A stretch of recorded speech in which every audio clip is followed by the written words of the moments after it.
bagaimana kabarnya? Semoga selalu dalam keadaan sehat dan saya harap kalian semua tetap semangat ya. Dalam hidup manusia, kita selalu berpegang teguh pada prinsip yang sudah diajarkan orang tua kita. Nah, jika hidup saja kita perlu prinsip, maka sama halnya dengan akuntansi. Apa saja ya prinsipnya? Mari kita pelajari bersama-sama. Prinsip dasar dan konsep akuntansi. Prinsip akuntansi dijabarkan dari tujuan laporan keuangan, postulat akuntansi, dan konsep teoritis akuntansi, serta sebagai dasar pengembangan teknik atau prosedur akuntansi yang dipakai dalam menyusun laporan. Adapun tujuan dari pembelajaran ini adalah setelah kalian menonton video ini, diharapkan kalian mampu mengidentifikasi prinsip dasar dan konsep dasar akuntansi, serta mampu mengidentifikasi bidang-bidang akuntansi. Nah, kita akan melihat prinsip dasar akuntansi, yaitu yang pertama, prinsip biaya historis. Biaya historis seringkali disebut biaya perolehan, digunakan untuk mencatat harga perolehan dalam aset, liabilitas, ekuitas, dan biaya. Jadi pencatatan informasi akuntansi didasarkan pada biaya sesungguhnya. Contohnya saja pembelian AC misalnya harganya 3 juta. Kemudian ada pajak 10%, 300.000. Biaya pemasangannya 200.000. Jadi harga perolehan dari pembelian aset tersebut adalah 3.500.000. Selanjutnya adalah prinsip pengakuan pendapatan. Dasar pengukuran pendapatan adalah jumlah kas yang diterima dari penjualan dengan pihak lain. Contohnya saja sebuah bengkel mendapatkan uang 500.000 sebagai hasil memberikan jasa reparasi kepada pelanggan, maka uang tersebut selain diakui sebagai harta, juga diakui sebagai pendapatan. Kemudian prinsip mempertemukan. Prinsip ini terjadi akibat adanya biaya dan pendapatan yang timbul karena biaya tersebut.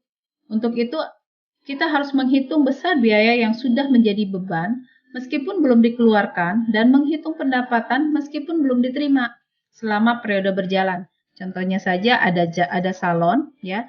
Salon ini harus membayar listrik dan bayar gaji. Maka listrik dan gaji itu dianggap sebagai biaya. Nah, pertanyaannya mengapa sih harus dicocokkan antara pendapatan dengan biaya atau dengan beban? Tentunya agar dapat diketahui apakah perusahaan itu untung atau rugi. Jika pendapatannya lebih besar daripada beban, maka perusahaan itu mengalami untung. Sebaliknya, jika pendapatan itu lebih kecil dari beban, maka perusahaan itu mengalami kerugian. Kemudian prinsip konsistensi. Nah, ini adalah pencatatan, metode, dan prosedur dalam proses akuntansi harus dilakukan secara konsisten dan berkesinambungan dan mengikuti perubahan metode dari tahun ke tahun agar laporan keuangan tersebut dapat dibandingkan dari waktu ke waktu. Nah, laporan keuangan dapat dibandingkan misalkan setiap bulan, catur bulan, semester, dan tahunan. Kemudian yang selanjutnya adalah prinsip pengungkapan penuh. Prinsip ini mengatur penyajian informasi yang lengkap dalam informasi akuntansi atau laporan keuangan. Alasannya karena melalui laporan keuanganlah kita dapat mengetahui kondisi suatu perusahaan dan mengambil keputusan atas perusahaan tersebut.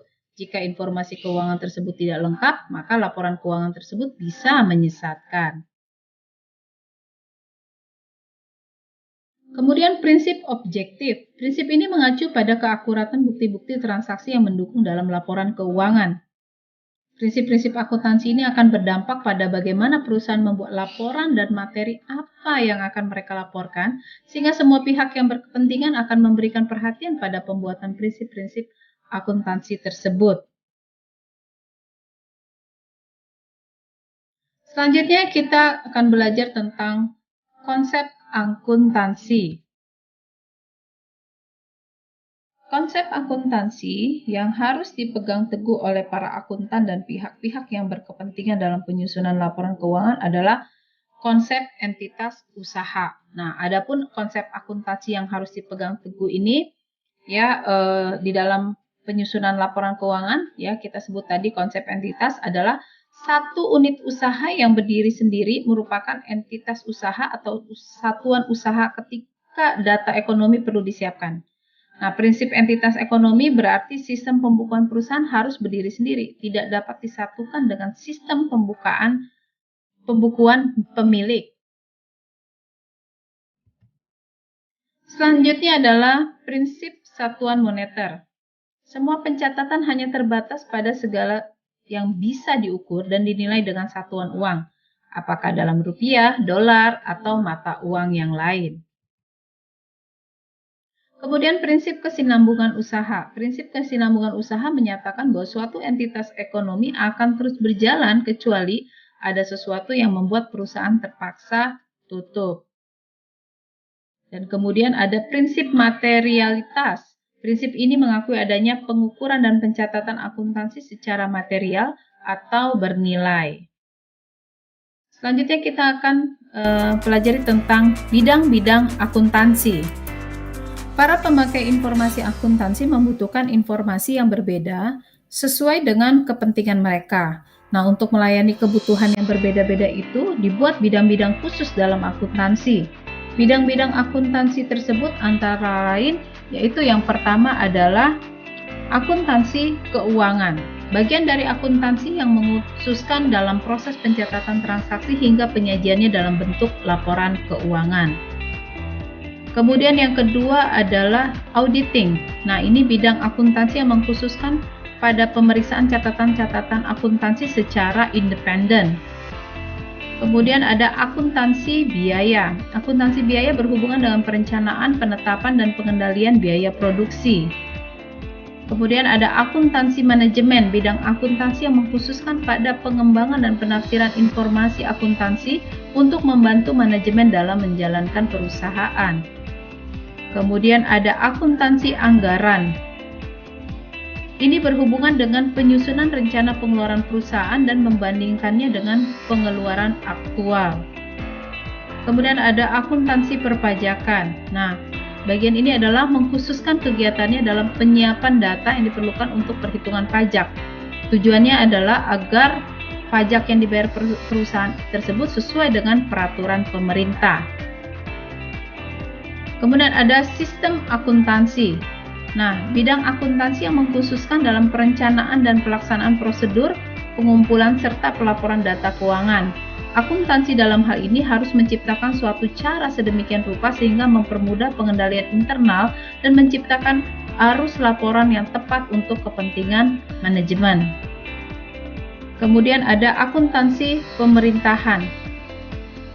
Mengkhususkan dalam penyajian laporan transaksi yang dilakukan oleh pemerintah. Nah, akuntansi ini melaporkan dan menjelaskan melalui data akuntansi berbagai aspek dari pengelolaan administrasi keuangan negara dan melakukan pengendalian atau pengeluaran uang negara. Kemudian ada akuntansi pendidikan. Nah, akuntansi pendidikan ini berhubungan dengan kegiatan pengajaran dan pengembangan pendidikan akuntansi. Contohnya saja, saya mengajar akuntansi di SMA. Jadi, kalau kita melihat kesimpulannya adalah yang pertama, prinsip dasar akuntansi yang harus diketahui yaitu prinsip historis, prinsip pengakuan pendapatan, prinsip mempertemukan, prinsip konsistensi, prinsip pengungkapan penuh, prinsip objektif, dan konsep entitas usaha. Kemudian para pemakai informasi akuntansi membutuhkan informasi yang berbeda-beda sesuai dengan kepentingan mereka. Nah, untuk melayani kebutuhan tersebut dibuat bidang-bidang khusus dalam akuntansi antara lain akuntansi keuangan, auditing, akuntansi biaya, akuntansi manajemen, akuntansi anggaran, akuntansi perpajakan, sistem akuntansi, akuntansi pemerintah, dan akuntansi pendidikan. Baik anak-anak, sekian video pembelajaran kita kali ini. Semoga dapat menjadi salah satu sumber belajar buat kalian. Saya Esti, Guru Ekonomi SMA Kalam Kudus Bali. Sampai jumpa pada video pembelajaran berikutnya. Terima kasih.